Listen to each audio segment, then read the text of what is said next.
Ուրեմն տեքստն արդեն տեղում է, բայց ձեր վեբեջը կարծես մի քիչ դատարկ է այնպես, չէ՞։ Դե եկեք սա շտկենք։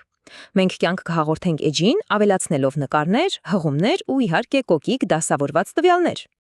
Այսօր մենք ձեռքի տակ կունենանք 3 հիմնական գործիք։ Սրանք հենց այն հիմնաքարերն են, որոնք ցանկացած պարզ փաստաթուղթ կարող են վերածել իսկապես ինտերակտիվ, դինամիկ վեբեջի։ Պատրաստ եք։ Դե ինչ, գնացինք։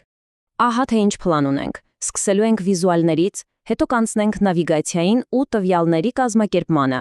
եւ կավարտենք վեբմշակման ոսկե կանոնով։ Լուրջ եմ ասում, սա այսօրվա մեր անելիքի հենց հիմքն է։ Բայց մինչև կոդի հոտ մի տող գրելը, եկեք մի հիմնարար գաղափար պարզենք։ Հենց սա է, որ ամբողջությամբ փոխել է վեբ դիզայնի հանդեպ մոտեցումները, ու հավատացեք, սա ամենակարևորն է։ Ուրեմն, ահա այդ գաղափարը։ Միշտ, լսում եք, միշտ առանձնացրեք կառուցվածքը ոճից։ Այսպես մտածեք, HTML-ը ձեր տան կմախքն է, իսկ CSS-ը դա ներքն է, կահույքը, ամբողջ դեկորը։ Ու մենք այսօր կտեսնենք, թե ինչու է այս տարանջատումը այսքան կարևոր ու հզոր։ Լավ, եկեք անցնենք առաջին բլոկին։ Բա ինչպես ենք վեբեջում սովորական տեքստի փոխարեն պատկերներ ցույց տալիս։ Պատասխանը շատ պարզ է, IMG թեգը։ Հիմա տեսեք, IMG թեգը ինքնին բովանդակություն չի պահում։ Պատկերացրեք, դա ուղղակի ցուցիչ է, որը մատնանշում է, թե որտեղից վերցնել նկարի ֆայլը։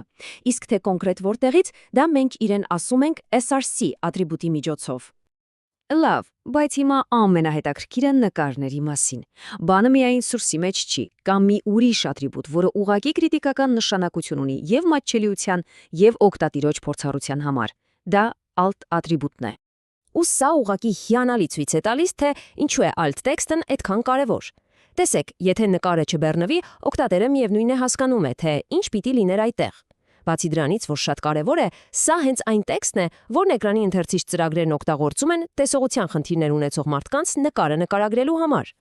Հիմա դուք կարող եք հին կոդերում հանդիպել այս ատրիբուտներին, բայց ժամանակակից HTML5-ում դրանցից խուսափում են։ Ինչու՞։ Որովհետև դրանք ոճավորումը խառնում են կառուցվածքին։ Հիշում եք մեր ոսկե կանոնը։ Սա նույնն է, թե շինարարին ոչ միայն ասես թե որտեղ պատը սարքի, այլև միանգամից թե ինչ գույնով ներկի։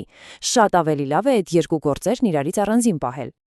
Okay, ուրեմն մեր edge-ում արդեն նկարներ կան, շատ լավ, բայց edge-ը դեռ մեկուսացված կղզու նման է։ Եկեք կամուրջներ կառուցենք ու այն միացնենք համացանցի մնացած մասին, իսկ դա մենք անում ենք հղումների միջոցով։ Հարսխի թեգը սա ըստ էության ամբողջ համացանցի շարակցական հյուսվածքն է։ Իսկ ամենակարևորը դրա href ատրիբուտն է։ Այն բրաուզերին ասում է, երբ որևէ մեկը սրա վրա սեղմի, գնա այս հասցեով։ Իսկ հղումները շատ ճկուն են։ Կարող եք օգտատիրոջն ուղարկել լրիվ ուրիշ կայք, կամ ձեր սեփական կայքի մեկ այլ էջ, կամ նույնիսկ թույլ տալ, որ նա ցատկի դեպի նույն էջի կոնկրետ մի հատված։ Օրինակ միանգամից երկրորդ գլխի սկիզբ։ Շատ տարածված մի հնարքել կա նկարը սխմվող հղում դարձնելը։ Ու դա շատ հեշտ է։ Պարզապես վերցնում եք img թեգը ու դնում a թեգի մեջ։ Վերջ։ Լավ, ուրեմն ունենք վիզուալներ, ունենք հղումներ։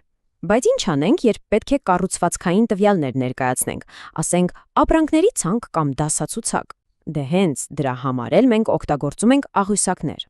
Ու սա շատ կարևոր կետ է։ Տարիներ առաջ ծրագրավորողներն աղյուսակներն օգտագործում էին ամեն ինչի համար, նույնիսկ ամբողջ էջի դասավորությունը դրանցով էին սարքում։ Բայց դա ուղղակի մղձավանջ էր, կայքերը դանդաղում էին, դառնում անհասանելի ու փոփոխելն էլ մի տանջանք էր։ Այսօր այդ գործը բացառապես, ուզում եմ ընդգծել, բացառապես CSS-ինն է։ Ահա մի պարզ կանոն, որ միշտ կօգնի։ Եթե ձեր տվյալները տրամաբանական տեսք կունենային մի սովորական Excel-ի աղյուսակում, օրինակ գնացուցակ կամ ժամանակացույց, ուրեմն HTML աղյուսակը ճիշտ գործիքն է։ Իսկ ցանկացած այլ բանի համար, ասենք նկարները կողք-կողքի շարելու, արդեն պետք են ուրիշ գործիքներ։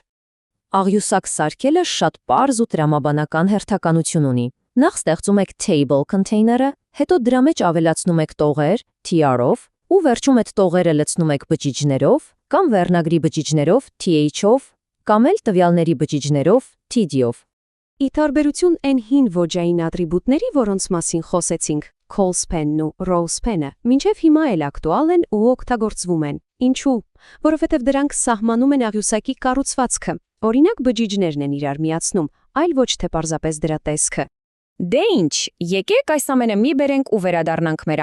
ամենակարևոր գաղափարին, որից սկսեցինք կառուցվածքն ընդդեմ ոճի։ Այս համեմատությունն իրականում ամեն ինչ ասում է։ Հին մոտեցումը մեր HTML-ը ծանրաբեռնում էր ոճային մանրուքներով, իսկ ժամանակակիցը այն մեր HTML-ը պահում է մաքուր, թեթև ու կենտրոնացած զուտ կառուցվածքի վրա, իսկ ոճին վերաբերող ամեն ինչ տեղափոխվում է առանձին CSS ֆայլ, որտեղ էլ հենց դրա տեղն է։ Եվ այստեղ ամենակարևորն այն է, որ այս տարանջատումը պարզապես կոկիկության համար չէ, սրա շնորհիվ ձեր կոդը դառնում է ավելի պրոֆեսիոնալ, ավելի մատչելի ու շատ ավելի հեշտ սպասարկվող ու թարմացվող ապագայում։ Այսպիսով մենք կառուցեցինք ամուր, իմաստալից կառուցվածք, նկարներով, հղումներով և աղյուսակներով։ Որն է հաջորդ տրամաբանական քայլը։ Իհարկե, այս ամենը գեղեցկացնելը։ Մենք այս ամենին կյանք կտանք ոճի միջոցով ու հենց դրանով էլ կզբաղվենք հաջորդ անգամ, խորանալով CSS-ի մեջ։